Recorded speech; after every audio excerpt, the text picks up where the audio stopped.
তোকে দেখে তো আমি নিজেই ক্রাশ খেয়ে ফেললাম রেতে। ন্যান্সিও বলল, মিটু। হয়েছে হয়েছে, আর পাম মারতে হবে না। তোর আম্মু এসে বলে, এই তোরা যাসনি এখনো? জাঙ্কুক হালকা এসে বলে, এই তো এখনই বের হবো আম্মু। ওকে বাবা, তাড়াতাড়ি বাসায় আসিস। ওকে আম্মু, তুমি চিন্তা করো না। এই চলো তোমরা। দুটো কারে করে যাবে ওরা। প্রথম কার ড্রাইভ করবে জাঙ্কুক, আর দ্বিতীয় কার ড্রাইভ করবে আঙ্কেল। কিছু না ভেবে প্রথম কারেই উঠতে নিল। জাঙ্কুক তেকে থামিয়ে বলে, এখানে লিজা বসবে, তুই দ্বিতীয় কারে যা। তে অপমানিত বোধ করলো খুব, চোখে পানি টলটল করে উঠলো। নিজেকে সামলে নিয়ে দ্বিতীয় কারে গিয়ে বসলো। প্রথম কারে জাঙ্কুক, লিজা, রোজ, ন্যান্সি বসলো। দ্বিতীয় গাড়ি তে ইয়ঞ্জুন আর জিমিন বসলো। গাড়ি চলতে শুরু করলো।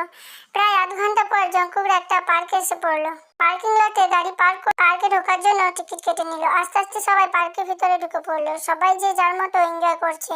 ওরা বিভিন্ন স্টাইলে পোজ নিয়ে সেলফি তুলছে। তাতে জাঙ্কুক ওদের সাথে ব্যস্ত। শুধুমাত্র জিমিনের কথাতেই তে এখানে এসেছে, নইলে আসার কোনো ইচ্ছাই ছিল না। জিমিন এসে তের সাথে কয়েকটা সেলফি তুললো। বাকিরা নিজেদেরকে নিয়ে ব্যস্ত। আর লিজা ও ন্যান্সি জাঙ্কুকের সাথে একটু বেশি ঘেঁষাঘেঁষি ও আহ্লাদি হওয়ার চেষ্টা করছে। জাঙ্কুকও তাদের সাথে হাসাহাসি করছে। তের এসব দেখতে ভালো লাগছে না, তাই সে আর একদিকে আনমনে হাঁটতে লাগলো। আশেপাশে অনেক ছেলেরা তের দিকে তাকিয়ে আছে। এটা জাঙ্কুক লক্ষ্য করেছে। এটা জাঙ্কুক লক্ষ্য করছে আর মনে মনে বলছে, ইস, সব ছেলেরা ওর দিকে তাকিয়ে আছে, কেন যে এত কিউটনেস ওর মাঝে।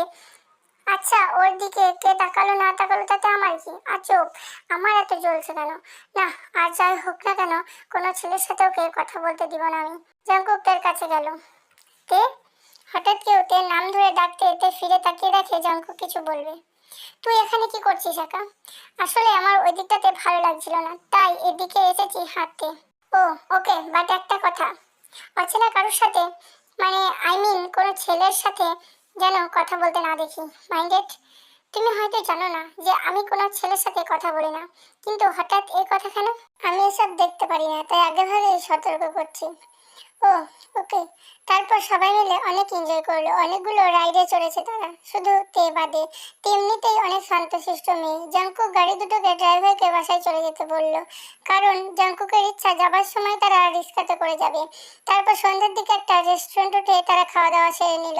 অনেক আড্ডা মাস্তি ফুর্তি হলো। অবশেষে এখন বাসায় যাবার পালা। 4টে রিক্সা খোঁজা হলো।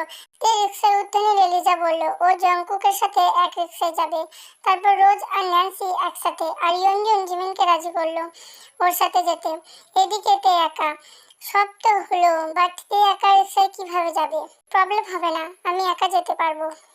আর you sure? Yeah sure. Okay, তাহলে যাওয়া যাক। রিক্সা চলতে লাগলো। জাঙ্কুকদের রিক্সাগুলো আগে আগে যেতে লাগলো। প্রায় 15 মিনিট পর জাঙ্কুকরা বাসায় পৌঁছে গেল। একে একে রোজ, ন্যান্সি, লিজা, জিমিন ও ইয়ঞ্জুন ওরা রিক্সা থেকে নেমে বাস সদর দরজার সামনে দাঁড়িয়ে বেল বাজাতে লাগলো। আর জাঙ্কুক রিক্সা ভাড়া ওদের পাশে চলে আসলো। জাঙ্কুক এসে জিজ্ঞাসা করলো, গাইস কেমন কাটলো আজকে? ইয়ঞ্জুন হেসে বলল, ওহ ভাইয়া, আজকের দিনটা অনেক স্পেশাল ছিল, খুব ভালো লেগেছে। তোমার সাথে বেড়াতে যাওয়ার মজাটাই আলাদা ভাইয়া। Nice bro, thank you for everything. এমন সময় ওদের ছোট আম্মু এসে দরজা খুলে দিলেন। কি রে, তোদের ঘোরাফেরা কেমন হলো?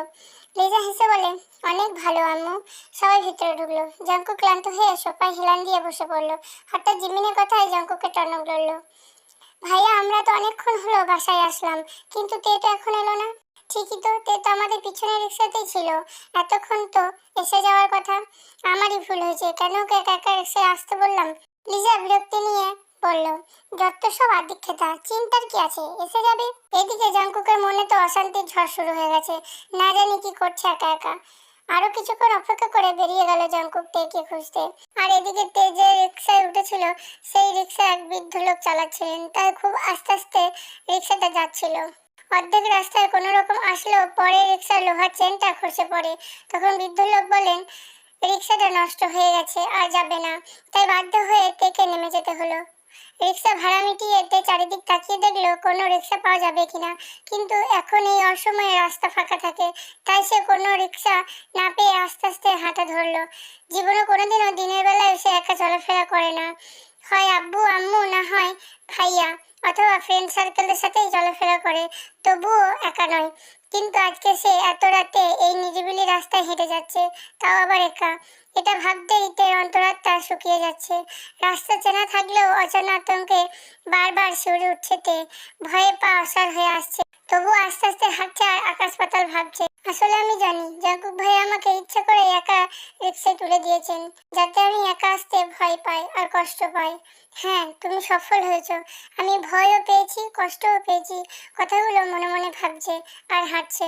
চোখের থেকে পানি গড়িয়ে পড়ছে, আনমনে হাঁটছে। হঠাৎ কেউ যেন দৌড়ে তার সামনে এসে পড়লো।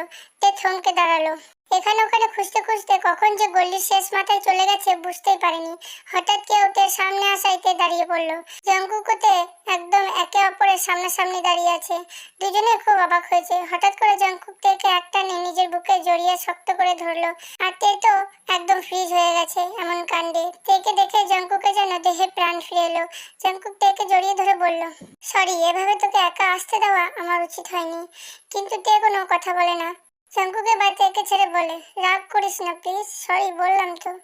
তে ওর দিকে এক পলক তাকিয়ে পাশ কাটিয়ে হাঁটতে নিলে হঠাৎ জঙ্কুক তের হাত ধরে তের সাথে হাঁটতে লাগলো। বাবা, মহারানী কি অভিমান!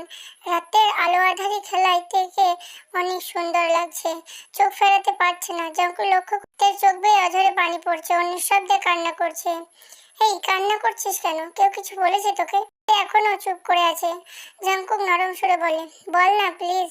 তে এবার কাঁদো কাঁদো স্বরে বলে, আসলে একা একা চলাফেরা করা অভ্যাস নেই তো, এর মধ্যে রাতের বেলা, তাও আবার একা। জনশূন্য রাস্তায় হাঁটতে হচ্ছিল, খুব ভয় পেয়ে গেছিলাম। Oh sorry for that, please don't cry. তে চোখ মুছে নিল। আর কোনো কথা হয়নি তাদের মাঝে। তারপর তারা বাসায় পৌঁছে গেল। বাসায় ঢোকার সাথে সাথে জিমিন তেকে জড়িয়ে ধরলো। জানিস কত টেনশনে ছিলাম, এত দেরি হলো কেন তোর? আসলে অর্ধেক রাস্তায় এসে রিক্সাটা নষ্ট হয়ে গেছিল, তাই আর কি। ও ঠিক আছে, আচ্ছা যা গিয়ে ফ্রেশ হয়ে নে। তে উপরে চলে গেল ফ্রেশ হতে। আর বাকিরা সবাই ফ্রেশ হয়ে লিভিং রুমে বসে আড্ডায় মেতে উঠেছে। জঙ্কুক, রোজ, ইয়নজুন, ন্যান্সি, লিজা, জিমিন, কাই। কাই হচ্ছে জঙ্কুকের খালাতো ভাই, ইউনো মানে মামাতো ভাই। আর জেনি ইউনোর বোন। সুগা জঙ্কুকের বেস্ট ফ্রেন্ড। বেকুইন জঙ্কুকের ফুফাতো ভাই। আর যিশু জাস্ট ফ্রেন্ড। সবাই উপস্থিত। জঙ্কুককে সবাই খুব ভালোবাসে। স্যার জঙ্কুক আসার খবর শোনা মাত্রই সবাই ছুটে এসেছে। ওরা পার্ক থেকে আসার পরপরই একে একে সবাই হাজির। এতদিন পর দেখা, তাই জম্পেস আড্ডা মস্তি হচ্ছে। এদিকে তে ফ্রেশ হয়ে কাপড় পাল্টে নিল। একটা ব্ল্যাক ট্রাউজার সাথে ব্ল্যাক টি শার্ট পরলো, হাতে ব্ল্যাক ওয়াচ আর গলায় একটা ব্ল্যাক স্কার্ফ পরে নিল। চুল ছেড়ে মাথায় রাউন্ড বেল্ট পরে নিল। সামনে কাটা চুলগুলো কপালের সাথে বাড়ি খাচ্ছে। আয়নায় নিজেকে দেখে নিল একবার। এক কথায় অপূর্ব লাগছে দেখতে। তে আজকের ঘটে যাওয়া মুহূর্তটার কথা ভাবতে লাগলো। জঙ্কুক আজকে ওকে এমন ভাবে জড়িয়ে ধরেছিল যেন মনে হচ্ছিল ছেড়ে দিলেই ও হারিয়ে যাবে। জড়িয়ে ধরার কথা ভাবতেই তের গাল দুটো পাকা টমেটোর মতো লাল হয়ে গেল লজ্জায়। সবকিছুতেই তের লজ্জাটা বড় বড়ই একটু বেশি। আর খুবই ইমোশনাল একটা মেয়ে সে।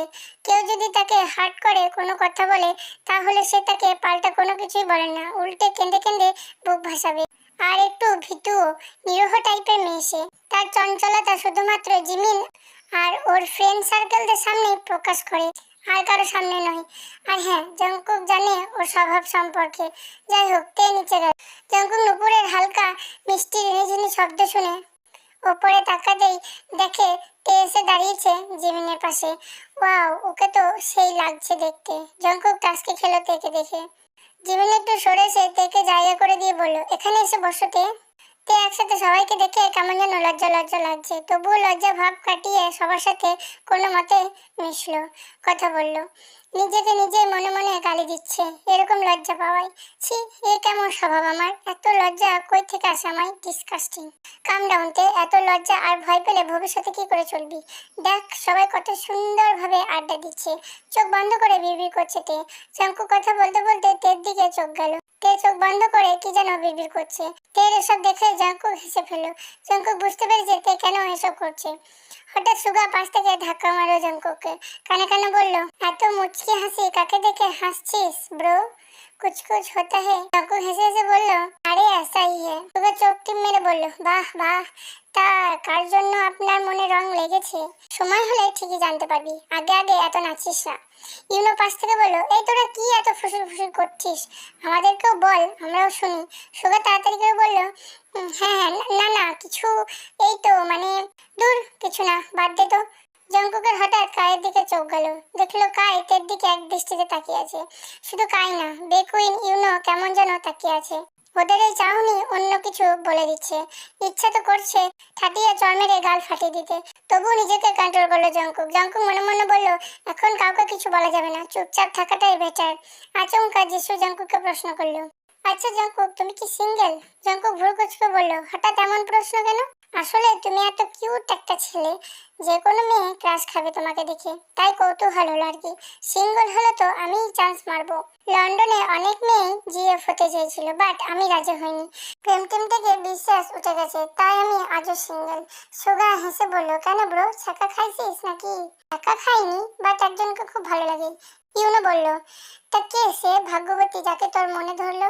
জঙ্কুক তের দিকে তাকিয়ে একটা ডেভিল স্মাইল দিয়ে বলে, নাম বললে চাকরি থাকবে না। তে বিষণ্ণ দৃষ্টিতে জঙ্কুকের দিকে এক পলক তাকিয়ে আবার চোখ সরিয়ে নিল। তে মনে মনে বলল, যাকে আমি এত বছর ধরে চাইতাম সে আজ অন্য কাউকে ভালোবাসে। যাই হোক, সে যদি আমার ভাগ্যে থাকে তাহলে সে আমারই হবে, এই নিয়ে আমি আর ভাববো না।